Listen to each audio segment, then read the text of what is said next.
ॐ बलं च शुभ्रवर्णाभं शारदिन्दुसमप्रभं कैलासशिखराकारं फणाविकटविस्तरं नीलाम्बरधञ्चोग्रं बलं बलमदुद्धतं कुण्डलैकधरं दिव्यं महामूषलधारिणीं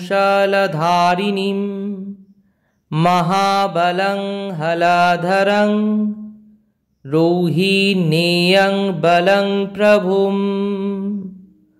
ॐ बलदेवाय नमः। ॐ पीनाङ्गं द्विभुजं कृष्णं पद्मपत्राय तीक्ष्णं महोरसं महाबाहुं पीतवस्त्रं शुभाननं शङ्खचक्रगदापाणिं मुकुटाङ्गदभूषितं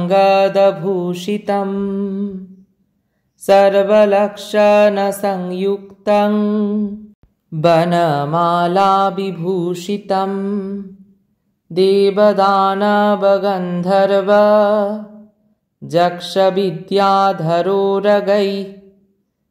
सेव्यमानं सदा चारु कोटिसूर्यसमप्रभं ध्यायेन्नारायणं देवं चतुर्वर्गफलप्रदम्।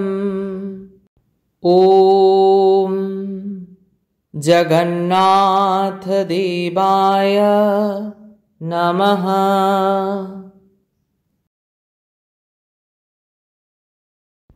सुभद्रां शरणपद्माभं पद्मपत्राय तीक्ष्णं विचित्रवस्त्रसंच्छन्यं हारकेयूरशोभितं